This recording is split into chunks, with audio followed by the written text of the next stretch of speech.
Hey, and welcome to another Liberty's Lantern. Today we're going to be talking about something that a lot of us love, beer. And in particular, we're going to be talking about craft legislation. This is going to apply to 48 out of our 50 states. So California and Colorado, you'll want to listen, but this really doesn't apply to you. In particular, we're going to be focusing in a lot on North Carolina, and I'm going to be giving you the website. It's craftfreedom.org. I encourage you to check it out. They've got a lot of great information and a lot of great swag on there, so you'll make sure that you want to support them. But at the same time, we're going to be talking a lot about North Carolina and their craft legislation that impacts the manufacturers and microbreweries in this area. So stay tuned.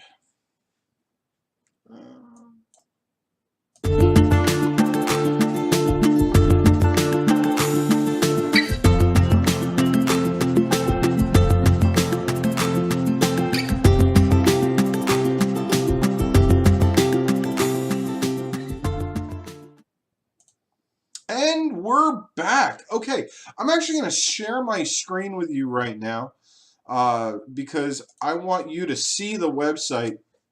This is craftfreedom.org. I want you to go there. I want you to go check it out. It's a great site. There's lots of great information on there, but it is particular to North Carolina. So if you're in North Carolina, great. If not, I understand. But hey, you can even get some ideas for your own state. Like I said earlier, this does affect 48 out of the 50 states in the United States. So what is craft legislation? So here in North Carolina, if you open up a brewery and you get yourself licensed and you get yourself all set up, you can make a maximum of 25,000 barrels of beer. Now that sounds like a pretty big number, and it is. It's not something that you're going to do on the first year or even within the first 5 years of you operating your brewery. But once you start getting past that and you've done a couple of expansions and you're not on just your starter tanks any longer and people are really demanding your beer, you're going to start getting closer and closer to that 25,000 barrel cap. There's there's over 160 breweries in the state of North Carolina right now. And this currently affects approximately 30 of them and is expected to affect over 90 within the next 5 years. So it's not a small problem, but it's something that this craft freedom is getting ahead of before it becomes a much larger problem. So a barrel of beer is approximately 240 pints. So if you do your math, let me bring up the calculator because it is not something that I am going to be able to do in my head right now. But if you have 25,000 and you multiply that by 240, that's 6 million pints of beer. Now, if you've done 6 million pints of beer, you're a pretty good business person and you've probably got a great product. So that's a great sign. Now, what happens when you hit this magical number of 25,000? So your license doesn't get revoked, nothing. You just cannot distribute the beer yourself. You now have to basically find a distributor. And this distributor is how beer gets to us on all the national brands like Budweiser, Samuel Adams. The list goes on and on and on. They all go through national distribution systems. You know, the names vary.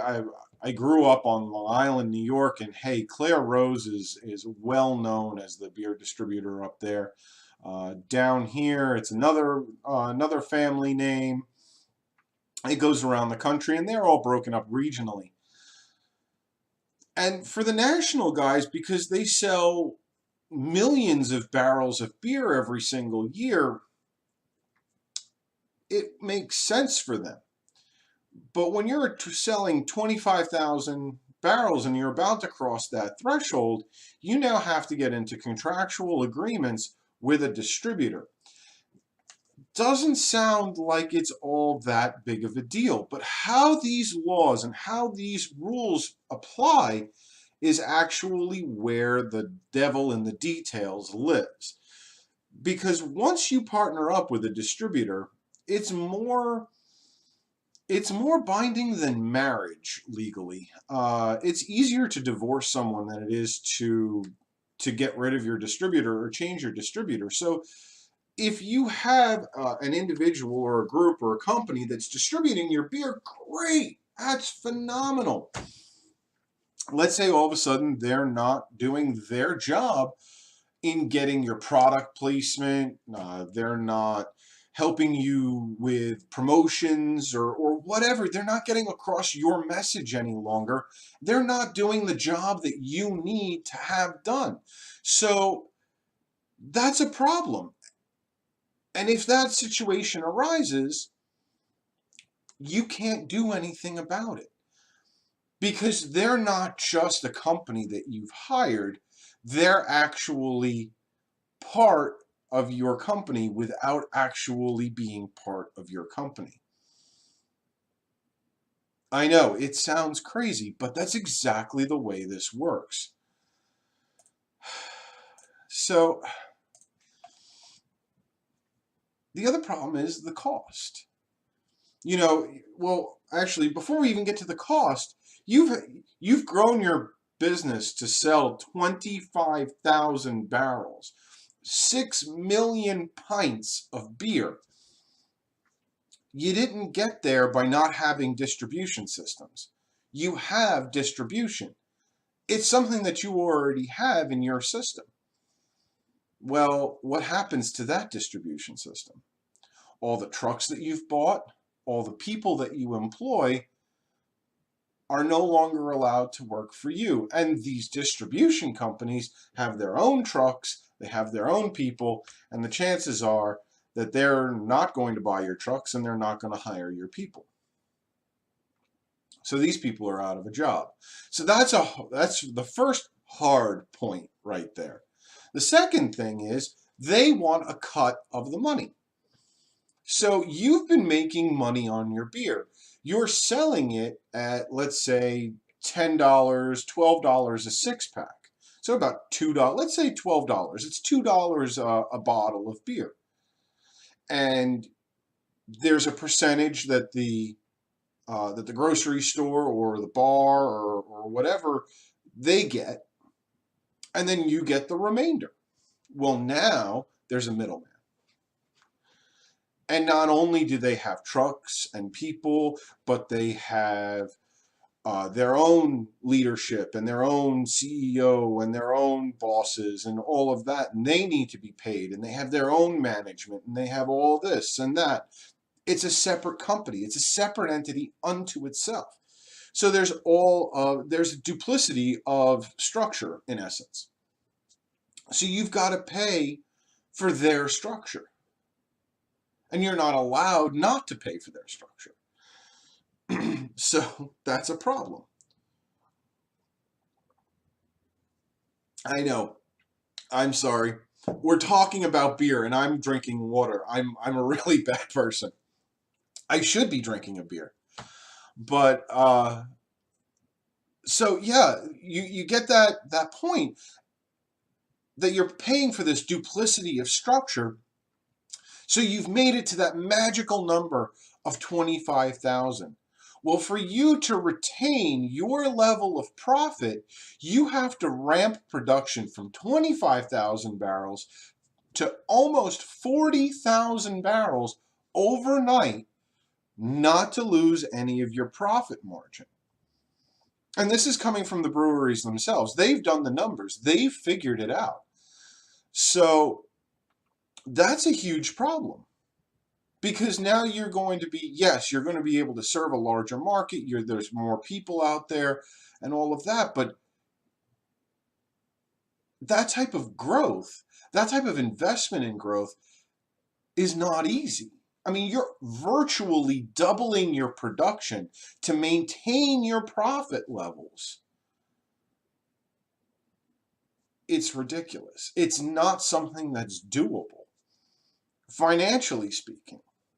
Now, some breweries, yes, they are lucky that they are at that financial point and they've budgeted for this and they've held back their production and they keep right at that 25,000 barrel mark without going over, but they're not satiating the demand for their beer any longer, and they can't for several years because they're behind the scenes building up the infrastructure for 40,000. And how do they know that the market will bear 40,000 barrels and not 35, and then all of a sudden this is an entire futile process until they further expand even further as far as their distribution capabilities allow. And then going back to the other point that we were having, if you pick a distributor that only distributes here in North Carolina, but then all of a sudden your business starts growing and you want to start distributing in South Carolina, but your distributor doesn't have the means to do it, well, then you're kind of SOL because you've signed that paperwork with this distributor. And they now have a controlling interest or a controlling portion of interest in your business. So they don't want another distributor coming in. They want to hold on to all the rights. So these are just some of the problems. Now, I said there are 2 states out there, 2 states that don't have this. They're California and Colorado. Next time you go to your beer distributor, next time you go there, I want you to look at the shelves. You're going to see Budweiser, you're going to see Sam Adams, you're going to see Rolling Rock, you're going to see all the other beers, Guinness, the list goes on and on. These are all the national brands. You're going to see your local craft brewers, the people that brew in your area. And I guarantee you that you're going to see Sierra Nevada, or you're going to see other California beers, or other beers from Colorado. And have you ever wondered why you see beers from California and Colorado, but you don't see beers from New Mexico? You don't see beers from Maine. You don't see beers from other states. Well, the big portion of this is because they don't have these distribution laws and these distribution regulations in their states. So they can partner with their own distribution system, and then for further regions, if they don't want to pay for the infrastructure to distribute their beer to, California beer coming here to North Carolina, they're not going to pay for their own distribution system for that. So they can now contract with a distribution company to do that, but it's not these hard laws, it's not these hard distribution rules and regulations that these states force these companies to do. It's more of a loose agreement that can be terminated at any time because it's just someone that you're contracting with. It's not the contract itself is legally binding, but you can put in end dates, you can put in stipulations, you can put in all of these different aspects. Or you can even have a clause in there that says, you know what, if we're not happy with your service, we can walk away. Well, in the state of North Carolina and in 48 other states, once you reach a certain level of production, that's no longer your option. That's why you see California beers. That's why you see Colorado beers, and you don't see anybody else. Well, I want to see Texas beer, and I want to see Maine beer, and I want to see Washington State beer on my shelves down here in North Carolina. Not only that, I want to see North Carolina beer because I think North Carolina beer is delicious.